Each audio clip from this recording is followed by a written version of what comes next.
Thank you for attending.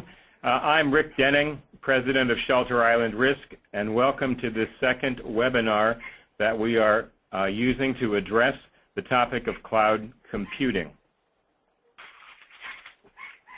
I should mention that Shelter Island Risk is a consulting group that is primarily concerned with using, analyzing, and interpreting data.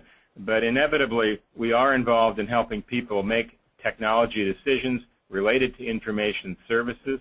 And in that regard, cloud computing is becoming a bigger and bigger issue. Equally, we're not biased one way or the other. And this panel is intended to educate, not to sell the respective services. Let me briefly introduce them, and you'll have an opportunity to listen in on some of their expertise. Erik Wirth is a senior manager at Microsoft, and I think quite appropriately for this call, Erik is quite involved with risk management in Microsoft, so he connects with a lot of the audience that's listening in. Yasha Karant is a professor at the School of Computer Science and Engineering at California State University, and brings a point of view of understanding both the potentials and the difficulties of risk management. We are, as it applies to cloud computing. I'm going to be moderating the session, and my job is the easy one of coming up with questions that the two of them are going to address. I would like to say there's a couple of ground rules in this process. The first, we very much encourage questions, and we're going to organize them and address them at the end of the program. That way we can be a little more organized in how we present our approach. And secondly, the presenters here bring a great deal of experience and expertise to the process, but they are speaking for themselves individually, and their opinions and comments do not necessarily are associated with their organizations. So with that, let me talk about two basic goals for this program, because in all honesty, to put an hour program together on cloud computing is a very heroic challenge. So our approach this morning is a very basic one first, to define cloud computing and to allow it to be used as a vehicle for applications involving claims and risk management. The second point, and probably the most important, is to make you a better consumer of this important technology. There's hardly a week that goes by that some element of cloud computing is not in the press, and I think as we move forward, it's very important to understand both the strengths and weaknesses that we intend to discuss. Let me just review my own background. I've been in this industry longer than I care to admit, but I can point out that there has been an evolution that is mirrored in the RMIS technology that started back in the 1960s with mainframes, and in fact insurance companies were the biggest consumers of computers in that era, and has evolved on a decade-by-decade basis up to the environment of cloud computing. Just to define what it is, the Federal National Institute of Standards and Technology has worked to come up with a definition of cloud computing. In fact, this is their 15th version of it, and I will say it's a little bit of a challenge. In fact, in reading it, cloud computing is a model for enabling convenient, on-demand network access to a shared pool of configurable computing resources that can be rapidly provisioned and released with minimal management effort or service provider interaction.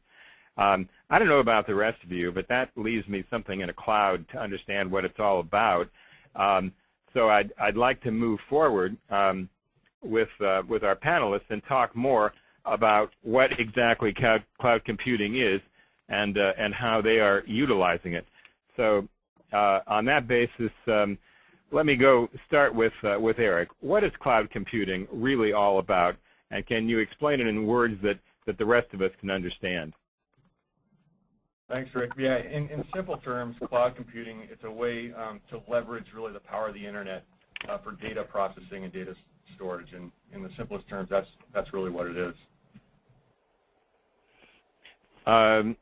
Yasha, do you have anything to add to that? Just because I want to make sure we get as balanced a view as we can.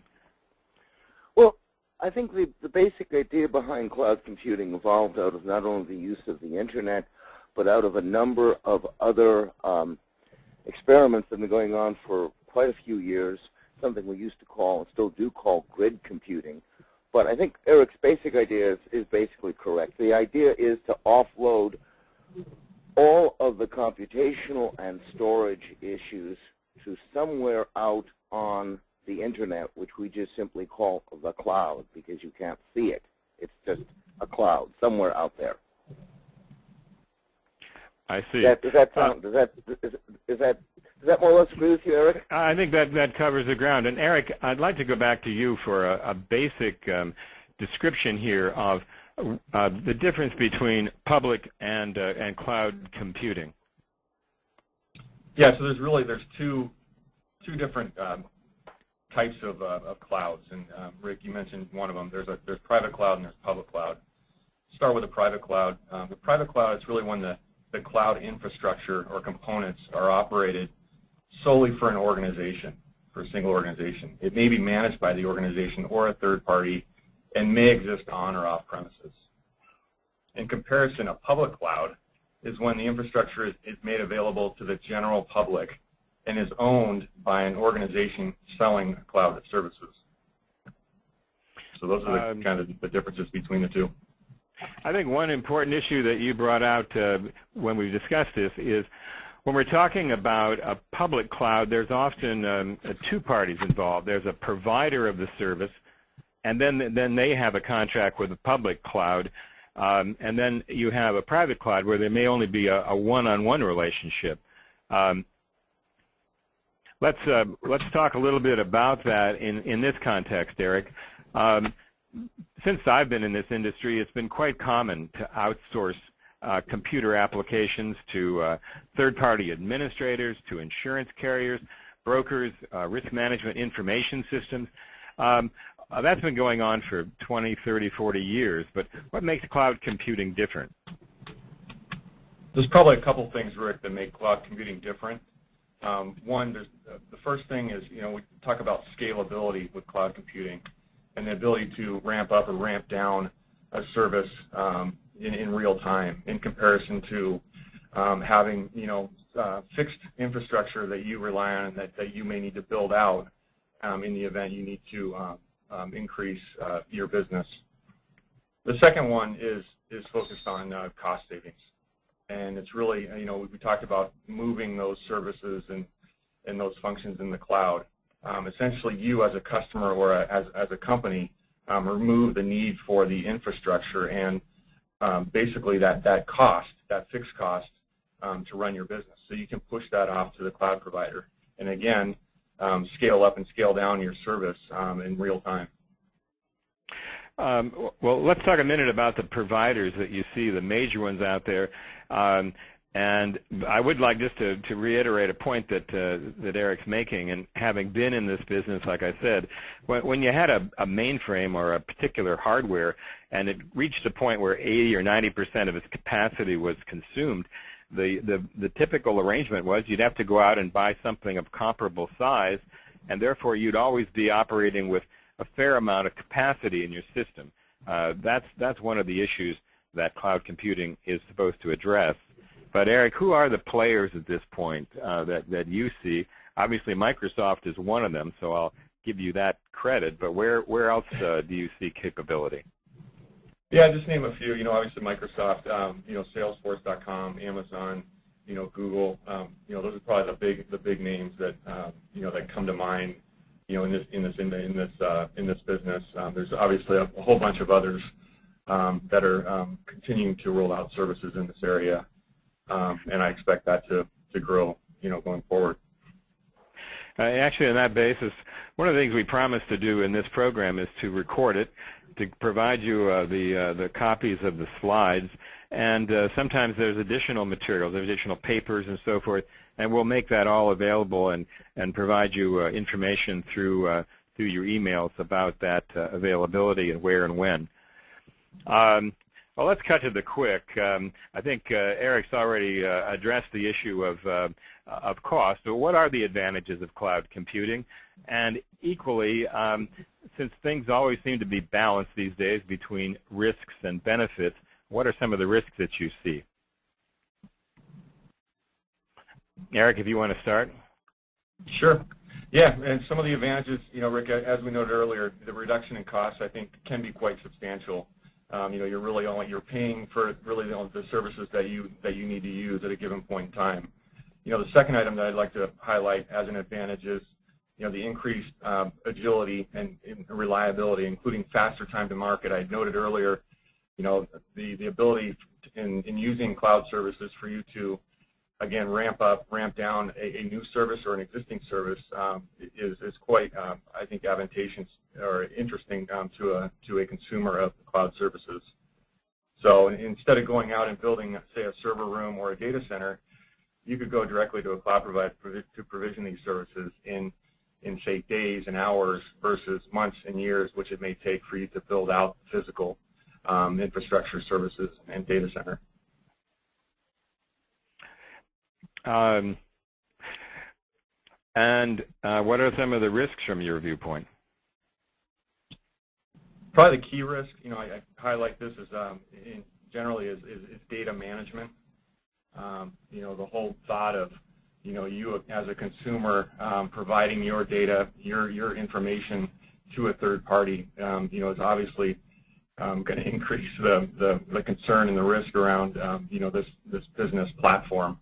So underneath data management, there's items such as basic security and privacy, usage, the laws and the regulatory issues that reside around the handling of data and transporting data, across different borders and different areas around the world. Within the data management, obviously there's we're talking about potentially sensitive or critical data information as viewed by a company that you may provision to the cloud. And obviously that would be a decision that you need to review to understand what type of information and data you really want to push to the cloud. And that may be an incremental movement over time. Another risk is really the migration of existing systems that you may have in-house. So moving data that you have provisioned into an existing system and moving that into a cloud, ensuring the data integrity is consistent once you move to the cloud is an important piece, and obviously will be a concern and a risk for customers. And Yasha, thanks, Erik. And Yasha, what are your overviews to the same issues? Well, I agree with many of the initial advantages that Erik mentions. The cost reduction in terms of not having to have a business having its own platforms, its own compute engines, its own server room, and outsourcing that obviously is a cost transference model. But there are several issues along with that also increase costs. The first primary one is going to be the network connectivity itself, because at this point, once you switch to cloud computing, one is fully dependent on what one has for a network. And for most situations where the idea is to access it through a browser or browser-like application, that becomes the ISP's issue. And that usually is not the issue of who's handling the remote site. Now, we'll discuss some other ways of mitigating that, but those mitigations generally increase costs. There are a number of risks.